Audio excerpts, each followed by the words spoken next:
Welcome to all in my channel biology Guru. मैं doctor UC Pachauri. आज हम चर्चा कर रहे हैं म्यूटेशन के बारे में। ओके, इससे पहले मैं बताना चाहूँगा कि जो अपना टेलीग्राम पर चैनल है बायोलॉजी गुरु, उसमें बहुत सारे पेपर पड़े हुए हैं, उनकी आप प्रैक्टिस करिए। सभी के बहुत सारे पेपर पड़े हुए हैं। ओके, नाउ म्यूटेशन क्या है?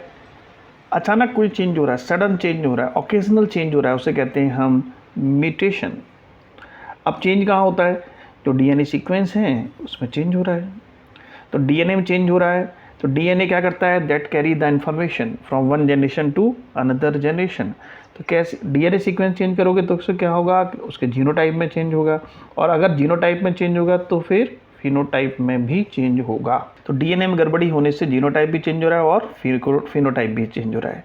इससे क्या होता है? वेरिएशंस आते हैं। तो म्यूटेशन के कारण क्या आता है? वेरिएशंस आते हैं। अब क्या वेरिएशन का और भी कोई कारण हो सकता है? सो म्यूटेशन के अलावा रिकॉम्बिनेशन हमने पढ़ा था सेक्सुअल रिप्रोडक्शन में, meiosis, then crossing over, then recombination, और रिकॉम्बिनेशन के कारण भी आते हैं वेरिएशन। और वेरिएशन ज़रूरी है, इवोल्यूशन के लिए ज़रूरी है। तो वेरिएशन दोनों ही कारण से आते हैं, म्यूटेशन से भी आते हैं और रिकॉम्बिनेशन से होते हैं। ओके, नाउ अब हम देखेंगे स्ट्रक्चर ऑफ डीएनए। तो डीएनए किस तरीके से रहेगा, क्या काम करता है। ठीक है, नाउ सी डीएनए की स्ट्रक्चर हम देख रही होगी। तो ये है क्रोमोसोम। ये क्या की स्ट्रक्चर है? ये स्ट्रक्चर है क्रोमोसोम की। ओके, और क्रोमोसोम में ये दिख रहा है ना, ये एक ये, तो इसमें दो क्रोमेटिड हैं। ये भी पूरा क्रोमेटिड है और ये भी chromatid. How many chromatid? That has 2 chromatids. Okay, और ईच क्रोमेटिड, देखिए एक क्रोमेटिड में क्या हो रहा है, यहाँ से लेके यहाँ तक डीएनए एकदम है। Each chromatid that has 1 DNA, another chromatid, ये भी इसमें डीएनए है। सुपर कॉइल्ड स्ट्रक्चर में होता है from one end to the another end. Okay, अब हम देख पा रहे हैं कि डीएनए सेगमेंट में यदि कोई लॉस हो रहा है या डिलीशन हो रहा है या गेन हो रहा है इंसर्शन रेप्लिकेशन की वजह से, कहाँ पर? सेगमेंट ऑफ डीएनए में, तो क्या होगा? इससे क्या होगा कि result in alteration in the chromosome. तो बेसिकली होता क्या है कि क्रोमोसोम होते हैं, क्रोमोसोम के अंदर डीएनए होता है, तो डीएनए में चेंज हो रहा है तो क्रोमोसोम में भी चेंज होगा। तो इस जो चेंज होते हैं इनको बोलते हैं एबनॉर्मलिटीज़ या एबरेशंस। एबनॉर्मलिटीज़ एक, एबरेशन एक ही बात है। ठीक है, और सबसे ज़्यादा एबनॉर्मलिटी कहाँ दिखाई देगी आपको? कैंसर सेल्स में। खूब सारे, तभी तो कैंसर सेल बन रही हैं। ठीक है, so genes present on the chromosomes. तो जैसे ये क्रोमोसोम है, ठीक है, इसी के पास जीन्स हैं। तो जीन्स क्या है? The segment of DNA. DNA के सेगमेंट जो है वो जीन्स हैं। ठीक है, अब हम चर्चा कर रहे हैं पॉइंट म्यूटेशन के बारे में। तो पॉइंट म्यूटेशन क्या होता है कि डीएनए की जो सिंगल बेस पेयर में चेंज हो, कहाँ होगा? सिंगल बेस पेयर में यदि कोई चेंज आ रहा है तो उसे कहते हैं पॉइंट, एक पर्टिकुलर पॉइंट पे, इसलिए इसको पॉइंट म्यूटेशन कहा जाता है। डायरेक्ट क्वेश्चन आता है, which one the classical example of point mutation? कौन है? वो है सिकल सेल एनीमिया। ओके, इसे कहते हैं SCA। तो हमने क्या देखा कि डिलीशन कर रहे हैं या इंसर्शन कर रहे हैं बेस पेयर में, इससे क्या होगा? उसे कहते हैं फ्रेम शिफ्ट म्यूटेशन। तो आगे फ्रेम शिफ्टिंग होती जाती है। ये आपका एक्चुअली फ्रेम शिफ्ट का एग्जांपल है। वो ये कह रहे हैं कि जैसे कि एक सेंटेंस है, Ram has red cap. Okay, अगर इसमें कह रहे हैं हैज़ और आर के बीच में बी इंसर्ट कर दिया है तो क्या हो जाएगा? Ram has BRE। तो तीन के आप इस तरीके से बेसिस लेने हैं। ओके, तो ये क्या होगा? तो 3 लेना होगा तो BRE हो जाएगा, और यहाँ DCA, डी इधर पहुंच जाएगा तो क्या होगा? DCA and then P। फिर उन्होंने कहा बी और आर के जो आई इंसर्ट कर देते हैं, तो आई इंसर्ट करेंगे तो क्या होगा? BIR हो जाएगा। ठीक है, BIR हो जाएगा तो EDC आगे हो जाएगा, तो EDC एंड देन AP। अब देखिए जो रीडिंग फ्रेम था, आपने यहाँ पे क्या किया? एक बेस इंसर्ट किया, 2 बेस इंसर्ट किए, तो इसमें क्या हो रहा है? देखिए राम हैज़ रेड कैप, ये यहाँ पे पढ़ के देखिए इसको, राम हैज़ BRE DCA पता नहीं क्या, Ram has BRE EDC Andhra Pradesh, पता नहीं क्या चला गया। तो यहाँ पे जो रीडिंग फ्रेम था वो चेंज हो गया, शिफ्ट हो गया है, तो उसे कहते हैं फ्रेम शिफ्ट म्यूटेशन। ये कब होता है? ये तब होता है जब आप एक या 2 बेसिस को क्या कर रहे हैं? आप इंसर्ट करेंगे या डिलीट करेंगे, तो उससे होता है। ओके, तो ये बेस्ट एग्जांपल है किसका? पॉइंट म्यूटेशन का। तो क्लियर हुआ आपको कैसे सिंगल बेस या 2 बेस पेयर में कैसे फ्रेम शिफ्ट हो जाता है। ओके, नाउ नेक्स्ट क्या है आपका? नेक्स्ट हम बात कर रहे हैं म्यूटेजन के बारे में। म्यूटेजन क्या होते हैं? जो फैक्टर जो म्यूटेशन को काज करते हैं उनके म्यूटेजन कहते हैं। हो सकता है कि फिजिकल फैक्टर हो या केमिकल फैक्टर हो। फिजिकल फैक्टर में UV रेज आता है जो कि थायमीन डायमर बनाता है। केमिकल में तमाम सारे हैं, नाइट्रस एसिड है, एक्रिडीन है, बेस एनालॉग है, मस्टर्ड गैस है। सबसे पहले इसी को यूज़ किया गया था, मस्टर्ड गैस को, ठीक है, केमिकल के रूप में। हालांकि आपके एनसीईआरटी में ज़्यादा नहीं है तो इतना ही पढ़ाएंगे, ठीक है। आगे देखिए, तो सबसे ये भी एक्स्ट्रा पॉइंट में आ गया, H.G. मुलर, जिन्हें फर्स्ट टाइम इन्होंने यूज़ किया था एक्सरेज, कहाँ यूज़ किया था? ड्रोसोफिला में, ठीक है। ड्रोसोफिला में increase the rate of mutation in Drosophila, इसलिए इनको फादर ऑफ एक्टिनोबायोलॉजी कहते हैं। किसको कहते हैं? मुलर को, ठीक है। अब जैसे यूवी रेज देंगे तो क्या फ़र्क पड़ता है ये देख लेते हैं, ठीक है। तो जैसे यूवी रेज देंगे तो ये डीएनए है, तो यहाँ पर ये देखिए बॉन्ड है इनके बीच में, ठीक है, double strand DNA. UV rays आपने दी तो यहाँ पे क्या जो टी और टी है ना वो इस तरीके से हो जाएंगे, आपस में बॉन्ड बना लेते हैं ऐसे, तो इसे कहते हैं थायमीन डाइमर। क्या ये ठीक हो सकता है? यस, हो सकता है। यदि आप सिंगल लाइट दें, कौन सी लाइट देनी है? ब्लू लाइट देनी है, ब्लू लाइट ठीक हो जाएगा। तो इस प्रोसेस को बोलते हैं फोटो, यानी लाइट देने पर डीएनए फिर से एक्टिवेट हो गया, री मतलब दोबारा से एक्टिवेट हो गया, इसे कहते हैं फोटो रीएक्टिवेशन ऑफ डीएनए। अब हम देख रहे हैं टाइप ऑफ म्यूटेशन की तरह और तीन तरह के हैं। ये थोड़ा सा एक्स्ट्रा है लेकिन कहीं ना कहीं आपके एनसीईआरटी में दूसरे चैप्टर में है, तो ठीक है, पढ़ लो, कोई दिक्कत नहीं है। इसमें जीन म्यूटेशन होता है यदि जीन के लेवल पर बात कर रहे हैं, कि हमने बताया था ना यहाँ पे जीन रहते हैं, तो एक जीन की बात कर रहे हैं तो जीन म्यूटेशन, ओके। इसमें क्या है? Change in nucleotide sequence. अगर सिंगल बेस पेयर में कर रहे हैं तो क्या कहते हैं उसको? Point mutation. और यदि एक से ज़्यादा बेस पेयर में कर रहे हैं तो उसको बोलते हैं क्रॉस म्यूटेशन। तो ये जीन म्यूटेशन के एग्जाम्पल हैं, ओके। नाउ अब हम देखें नेक्स्ट, क्रोमोसोमल एबरेशन क्या होते हैं। तो इसमें क्या है, यहाँ पर एक सिंगल बेस पेयर में हो रहा था, कहाँ होता है? सिंगल बेस पेयर, या एक बेस पेयर में बात कर रहे थे, न्यूक्लियोटाइड की बात कर रहे थे, ठीक है। अब हम जीन क्या है? जीन तो बहुत कई सारे न्यूक्लियोटाइड से मिलकर बना हुआ है, कई सारे, तो हम पूरे जीन की बात कर रहे हैं। अब हम जीन लेवल बात करते हैं तब उसको बोलते हैं क्रोमोसोमल एबरेशन, ओके। एक होता है जीनोमैटिक, इसमें पूरा का पूरा क्रोमोसोम नंबर चेंज होता है, पूरा का पूरा क्रोमोसोम, ओके। यहाँ पे हम केवल जीन की बात कर रहे हैं, यहाँ पर न्यूक्लियोटाइड की बात कर रहे थे, इसमें पूरा का पूरा क्रोमोसोम चेंज होगा, ओके। नाउ जीन म्यूटेशन में क्या क्या पढ़ेंगे? जीन म्यूटेशन में हम पढ़ेंगे सबसे पहले फ्रेमशिफ्ट म्यूटेशन क्या होता है। तो हम लोग कुछ डिलीट कर देंगे ना, अभी हम देखा डिलीट कर दिया, फिर रिमूवल ऑफ वन और मोर बेसिस न्यूक्लियोटाइड चेन, फ्रेमशिफ्ट हो गया। इंसर्शन यदि हम जोड़ देंगे तो एडिशनल ऑफ वन और मोर, ठीक है। एक होता है सब्स्टिट्यूशन, इसमें क्या होता है? दो तरीके से है, ट्रांजिशन और ट्रांसवर्जन। हमने उस पहले वाले में क्या किया था, या तो हम हटा रहे थे या जोड़ रहे थे। इसमें ना तो हम हटा रहे हैं ना जोड़ रहे हैं, इसमें क्या रिप्लेस कर रहे हैं। कैसे? जैसे कि हम जानते हैं प्यूरिन कौन कौन से होते हैं? ए जी प्यूरिन होते हैं, ए और जी। तो ए को जी से रिप्लेस करेंगे, जी को ए से। तो यदि प्यूरिन से और पैरामिडीन से, पैरामिडीन कौन से होते हैं? पैरामिडीन होते हैं सी टी, ठीक है। तो सी को हम किससे कर रहे हैं? रिप्लेस टी से। तो अगर ये रिप्लेसमेंट चल रहा है ना भाई प्यूरिन का प्यूरिन से, पैरामिडीन का प्यूरिन, तो इसको कहते हैं ट्रांजिशन। ट्रांसवर्जन में थोड़ा सा उल्टा हो जाए, क्या? प्यूरिन का किससे? पैरामिडीन के, यानी कि ए जी का सी टी से। तो ये कहलाता है substitution, okay. Now sickle cell anaemia जो है वो इसी का एग्जांपल है सबस्टिट्यूशन का, ठीक है। नाउ क्रोमोसोमल एबरेशंस क्या है? इसमें जीन लेवल पे कर रहे हैं, जैसे कि हम शो कर रहे हैं ये जीन, ये किस लेवल पर है? आपके जीन के लेवल पर है, ठीक है। तो यहाँ मतलब 1 2 3 4 5 6 ये जीन बता रहे हैं, ठीक है। तो इसमें तमाम सारे हैं, deletion, duplication, translocation of inversion, okay. Deletion में क्या है? जैसे कि 2 है, हमने एरो लगाया हुआ, 2 को डिलीट कर रहे हैं, तो ये क्या दिखा देगा? 1 3 4 5। तो यदि बीच में, और यहाँ पे देखो यदि हम 1 को डिलीट कर रहे हैं तो ये सीक्वेंस क्या होगा? 2 3 4 5, ये बता रहा है आफ्टर डिलीशन, ओके। अब इसमें यदि आप यहाँ कॉर्नर में कर रहे हैं तो इसको बोलते हैं टर्मिनल डिलीशन, ठीक है।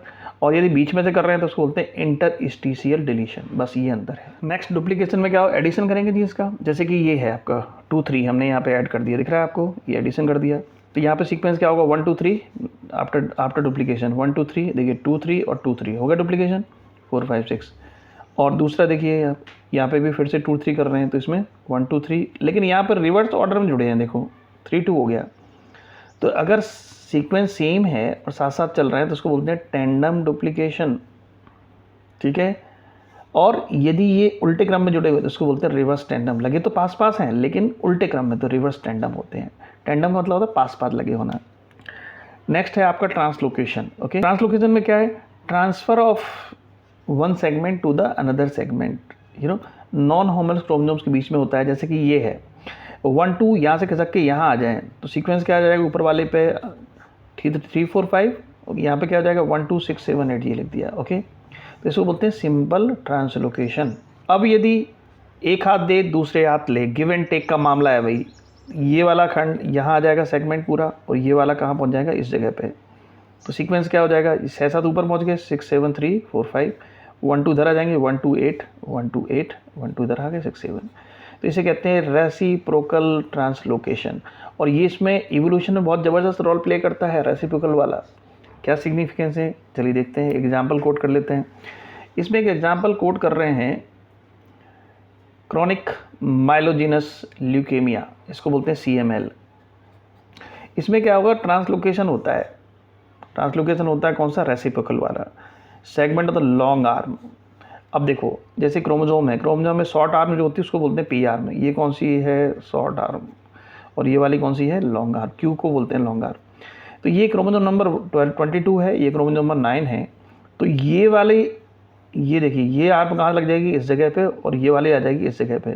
ठीक है, तो 22 से 9 और 9 से 22, देखिए ये आ गई। अब देखिए ब्लैक वाला यहाँ आ गया और रेड वाला हम यहाँ शो कर रहे हैं। हो रहा है कि नहीं है, एक्सचेंज हुआ है, ट्रांसलोकेशन हुआ है। ये क्या हुआ है, यहाँ पर ट्रांसलोकेशन हुआ है, रेसिप्रोकल ट्रांसलोकेशन। ओके, अब इस पर क्या है कि ये, अब इसमें जो 22 नंबर वाला क्रोमोजोम्स है ना, ये 9 वाला है, 22 वाले को बोलते हैं फिलाडेल्फिया क्रोमोजोम, क्योंकि ये वहीं देखा गया था, फिलाडेल्फिया। ठीक है, उसमें वो क्या रहा है, illegitimate crossing over.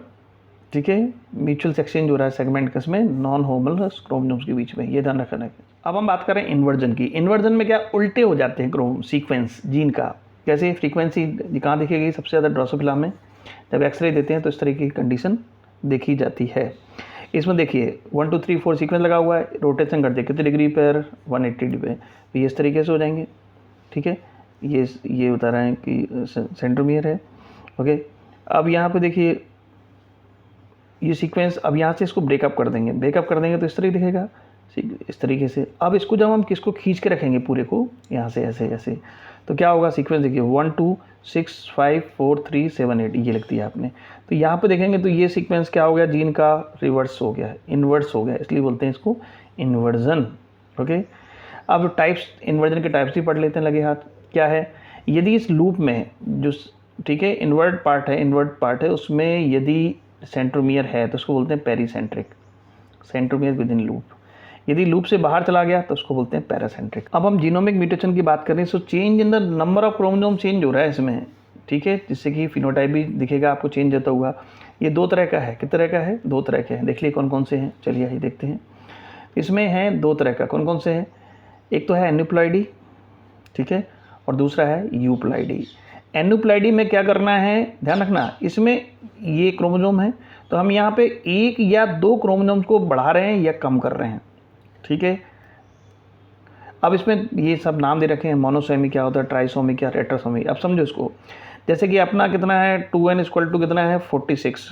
Okay, 2n है, तो नाम समझ लो, नाम कैसे रखिए, 2n + 1, तो 2 और 1 कितना हो गया, 3 हो गया, 3 हो गया, तो इसे बोलते हैं ट्राइसोमी। 2 में से 1 गई, कितनी बची, 1 बची, तो मोनोसोमी हो गया। 2 - 2 नील, इसको बोलते हैं नल्लीसोमी जी, स्वामी जी नल्ले हो गए हैं। ओके, यहाँ पे कितना होगा, 2 + 2 टेट्रासोमी। तो ये तो होगा नामकरण, कैसे नॉमेनक्लेचर किया गया। अब मोनोसोमी का मतलब क्या है, मोनोसोमी का मतलब है 2n - 1, यानी कि 46 में से -1 कर देंगे, कितने बचेंगे, 45। इसमें एक बढ़ाना है, तो 46 + 1 कितना हो जाएगा, 47। अब आपके सिलेबस में मोनोसोमी का एग्जाम्पल दे रखा है टर्नर सिंड्रोम, जिनमें एक एक्स कम हो जाता है ऐसे ही। ठीक है, ये कैसे होता है वो अपन आगे चर्चा करेंगे। अब ट्राइसोमी में क्या है, ट्राइसोमी डाउन सिंड्रोम है, 21st क्रोमोसोम से एक क्रोमोसोम एक्स्ट्रा हो जाता है इस तरीके से। कहाँ पर, 21st पे डाउन सिंड्रोम। इसमें क्लाइनफिल्टर में क्या होता है, एक एक्स क्रोमोसोम बढ़ जाता है, XXY। 47 इसमें भी है और 47 इसमें भी है, टेट्रासोमी हो गया। अब ये क्यों होता है, कैसे होता है, ये देख लेते हैं। ये होता है नॉन डिसजंक्शन से। जैसे कोई सेल है, 2n = 6 क्रोमोसोम दिख रहे हैं आपको, 1 2 3 4 5 6। अब नॉन डिसजंक्शन हुआ तो क्या हुआ, सेपरेशन ढंग से नहीं हो पाया, सेग्रीगेशन ढंग से नहीं हो पाया, तो क्या हुआ, एक में 4 हो गए क्रोमोसोम, 1 2 3 4, तो n + 1, n तो 3 हो जाएगा ना, 2n = 6, तो n = कितना हो जाएगा, 3, तो 3 आना चाहिए, तो इसमें +1 हो गया एक। इसमें -1 हो गया। तो ये वाले जो गैमेट्स हैं यदि कि नॉर्मल सेल से जुड़ेंगे तो क्या होगा, इसमें तो -1 45 रह जाएंगे और इसमें 47 हो जाएगा। तो फिगर में आप देख पा रहे हो किस तरीके से गैमेटिक फ्यूजन हो रहा है। n तो नॉर्मल है, n-1, अगर n-1 जुड़ेगा तो क्या होगा, 2n-1 हो जाएगा, मोनोसेमिक कंडीशन। n-1 n-1 तो 2n-2 नलीसोमिक, n और n+1 तो क्या हो जाएगा, ट्राइसोमिक, n+1 n+1 2+2 इस तरीके से। ये नॉर्मल है 6 जैसे दिखा रहे हैं। इसमें क्या हो जाएगा, मोनोसोमिक 1 कम हो गया, इसमें नलीसोमिक 2 कम हो गए, इसमें कितने हो गए, 1 ज़्यादा हो गया, ट्राइसोमिक 6+1 हो गया। ठीक है, यदि हम 2n=6 मान लें तो ठीक है, इसमें ये इंडिविजुअल हो गया, इसमें टेट्रासोमिक हो गया, तो ये कंडीशन आपका हो जाएंगे। अब हम बात करते हैं यूप्लॉइडी के बारे में। यूप्लॉइडी में कहानी क्या है कि यहाँ पर पूरा सेट चेंज होता है, बेसिक सेट जो भी n है। से फॉर एग्जांपल अगर हम बात करें मेज में, ठीक है, मेज में होता है 2n=20, तो n कितना हो जाएगा, 10। तो n जो है ना इसका मेज का 10 हो जाएगा, 2n कितना हो जाएगा, 20, 3n तो 3 × 10 30 हो जाएगा, यहाँ पे 40 हो जाएगा, यहाँ 50 हो जाएगा। ठीक है, तो इस तरीके से यदि सेट 2 से ज़्यादा हो रहे हों तब उस कंडीशन को बोलते हैं हम पॉलीप्लॉइडी। ये पॉलीप्लॉइडी है। ठीक है, 3n। Triploidy 3n। अगर कोई पूछा जाए ट्रिप्लॉइडी और ट्राइसोमी में क्या डिफरेंस है, ट्राइसोमी में अपने क्रोमोसोम से मान लें या मेज में ही मान लो, तो ट्रिप्लॉइडी में कितने हो गए, 30। यहाँ पे कितने हो गए, मेज में 2n 20 + 1 21 होंगे, तो ट्राइसोमी में 21 हो जाएंगे। मेज के केस में बात कर रहे हैं, और अपने केस और इमेज केस में यहाँ पे कितना हो जाएगा, 30। टेट्राप्लॉइडी, पेंटाप्लॉइडी। ओके, सो मोर देन 2 सेट पॉलीप्लॉइडी। अब पॉलीप्लॉइडी क्यों होती है, ये आपका साइटोकाइनेसिस नहीं हो पाती है, ये हम आगे चर्चा करेंगे बाद में। अब पॉलीप्लॉइडी के भी टाइप हो गए, कैसे, ऑटो पॉलीप्लॉइडी और एलो पॉलीप्लॉइडी। इसमें क्या है कि देखो जस्ट सेट हैं, ये एक सेट हो गया, दूसरा हो गया, तीसरा हो गया, चौथा हो गया, 4 सेट दिख रहे हैं, टेट्रा पॉलीप्लॉइडी है। लेकिन अगर सेम सेट है तो ये ऑटो पॉलीप्लॉइडी। अब इसमें भी 4 सेट दिख रहे हैं, 1 2 3 4, लेकिन सेट कैसे हैं, डिफरेंट सेट हैं, तो उसको बोलते हैं एलो पॉलीप्लॉइडी। तो बच्चों को बड़ा कन्फ्यूजन होता है इसमें, एनोप्लॉइडी, यूप्लॉइडी, तो ये ढंग से पढ़ें आप। यूप्लॉइडी का ही पार्ट है पॉलीप्लॉइडी। ओके, अब नेक्स्ट लेक्चर में हम बात करेंगे जेनेटिक डिसऑर्डर के बारे में, पेडिग्री एनालिसिस के बारे में। Okay, thank you.